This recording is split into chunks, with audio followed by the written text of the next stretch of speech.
Hola, muy buenas, soy Luis y esto es Mil Cosas Más. En la historia humana hemos llegado a comprender que sin inventos revolucionarios nuestras vidas no serían las mismas. En muchos casos no tendrían sentido. A lo largo de los eones el hombre ha creado artefactos que facilitan y potencian las actividades cotidianas y profesionales. Ayudan a mejorar nuestro estilo de vida y también ayudan a potenciar nuestros talentos. Pero así como hemos sido capaces de crear cosas espectaculares, también hemos creado cada tontería que no ayudó mucho a nuestra civilización. Por eso y otras cosas más, hoy les traigo un top sobre aquellos inventos que pintaban bien y luego nos dimos cuenta que eran inútiles. Bueno, en este top hay inventos que no son tan inútiles, pero que al final no trascendieron en la historia como otros.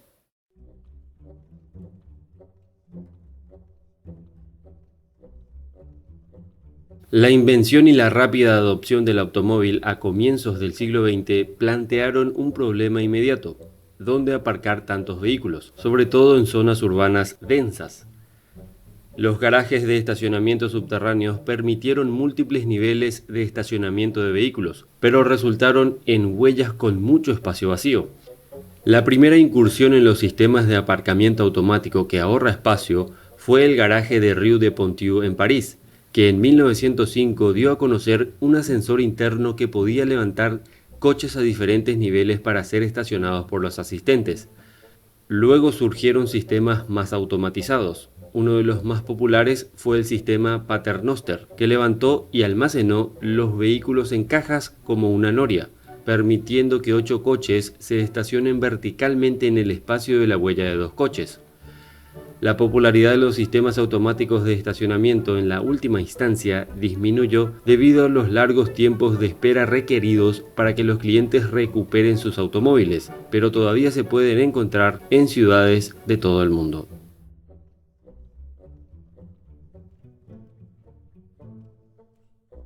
La jaula fue diseñada por Emma Reed en 1922, año del que data la patente, y el objetivo de la jaula era el de ofrecer al bebé los beneficios de la vida al exterior, pero dentro de una casa. En esa época se decía que era beneficioso que los bebés pasaran tiempo afuera. Ahora se sigue diciendo, porque ciertamente es recomendable que les dé el sol, que respiren el aire del exterior, que no pasen mucho tiempo encerrados y que se estimulen, etc. El problema es que dejar a un niño en un aparato que cuelga de una ventana, por muy seguro que sea, no es muy recomendable, y se supone que poca gente lo vio en aquella época porque el invento no triunfó.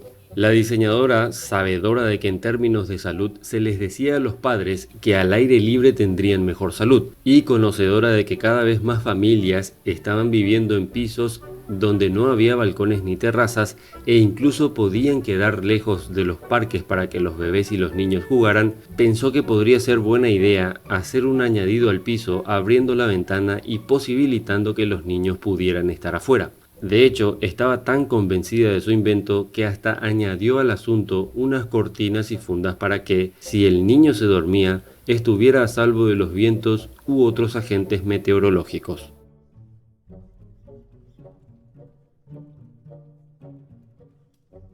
En el año 1939 salieron a la venta las máscaras Kono.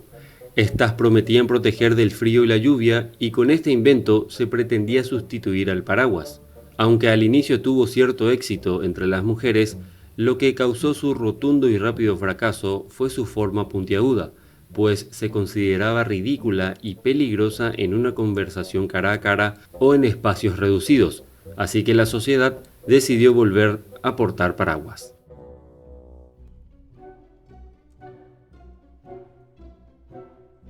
En 1947, en Estados Unidos fue diseñada una máscara que pretendía disminuir la fricción de la cara producida por las desveladas y el consumo de alcohol. A esta se la llamó la máscara contra la resaca y fue diseñada por Mass Factor. Este invento consistía en una especie de protector de hule al que se le colocaban cubos de hielo en diferentes puntos estratégicos de la cara. Este artefacto fue diseñado originalmente para las actrices de Hollywood, quienes luchaban contra la resaca horas antes de filmar. Sin embargo, el diseño era poco funcional. Su fracaso fue tan rotundo que hoy se la considera como uno de los inventos más ridículos de la historia.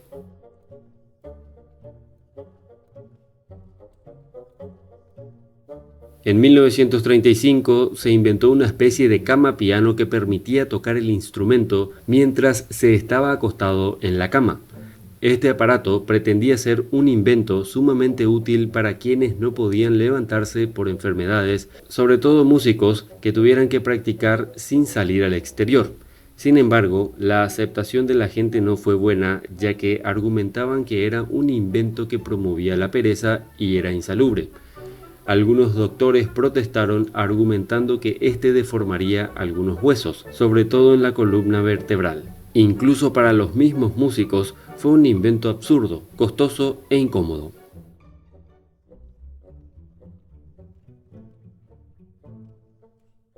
Creado en 1962, este invento finlandés fue considerado uno de los más tontos del siglo XX.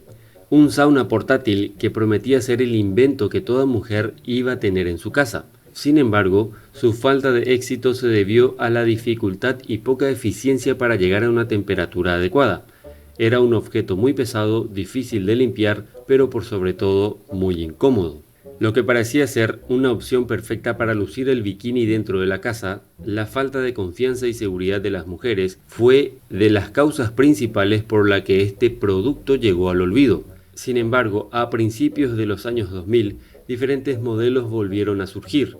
Muchos de estos se venden por internet y tienen una buena aceptación. Lo que fue una locura del siglo pasado, hoy podemos encontrarlo a la venta en páginas web.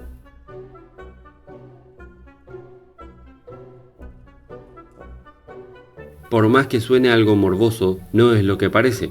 Estos pechos vibradores fueron inventados en el año 1963 y su intención era reproducir los latidos del corazón. Este artículo estaba dirigido a bebés que tenían problemas al dormir y necesitaban del pecho de su madre para retomar el sueño. Este era puesto dentro de la cuna del bebé y lo arrullaba, pero al final no obtuvo el éxito esperado y terminó siendo algo demasiado antinatural para la época.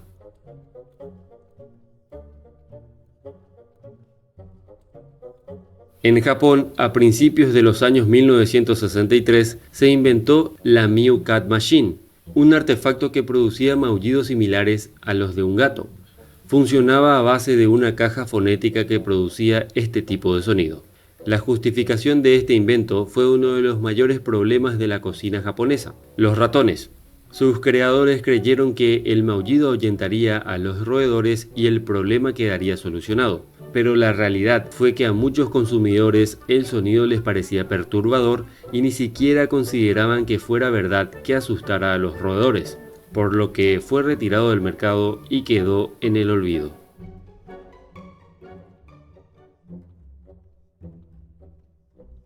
Victor Heiflich, fundador de la empresa norteamericana de fabricación de novedades Mary Lee de Brooklyn, Nueva York, presentó su radio sombrero marciano en marzo de 1949. En la rueda de prensa utilizó adolescentes como modelos. El sombrero se vendió en grandes almacenes en los Estados Unidos y por correo. Diseñado a partir de un casco de médula, se podía pedir en 8 colores: lápiz labial rojo, amarillo canario, rosa ruborizado, rosa de flor, mandarina, flamenco, verde amarillento y tostado. Más tarde se añadieron 7 colores a estas opciones. Aunque el sombrero tenía una apariencia futurista por entonces, esto se debió, de hecho, a una serie de limitaciones técnicas. Mientras que el transistor se había inventado en el año 1947, todavía estaba en fase experimental y con poca distribución. Además, las radios de transistores portátiles no aparecieron hasta 1954. La radio del sombrero se basó en una tecnología de válvulas, y Heiflich hizo de las válvulas una característica destacada, así como la antena de cuadro. La perilla de sintonización se situó entre las dos válvulas. La tecnología de válvulas de radio había avanzado durante la Segunda Guerra Mundial, permitiendo el desarrollo de otras versiones de menor potencia. Esto significó que la radio de sombrero podía ser alimentada por una batería con un nivel muy bajo de voltajes requeridos para una radio llevada a la cabeza, y la batería se llevaba guardada en el bolsillo del usuario. Este artefacto al final no resultó atrayente porque solo contaba con 2 válvulas, que no le daban mucho alcance. A cambio de las radios portátiles, que sí tenían buen alcance y eran mucho menos ridículas, incómodas y o peligrosas. Bueno, espero que les haya sido entretenido el vídeo. Yo la verdad me entretengo mucho investigando sobre estos inventos raros, ya que representan parte de la historia del genio humano, por más que sean inventos olvidados o fallidos. Lo importante aquí es que siempre como especie innovamos y plasmamos nuestras ideas novedosas, estúpidas, revolucionarias y geniales en creaciones con buenas intenciones. Sabemos que muchos de los inventos más importantes de la historia surgieron a partir del fracaso de algunos de estos inventos. Si te gustó el vídeo, dale pulgar arriba y compártelo. Muchas gracias por todo y hasta pronto.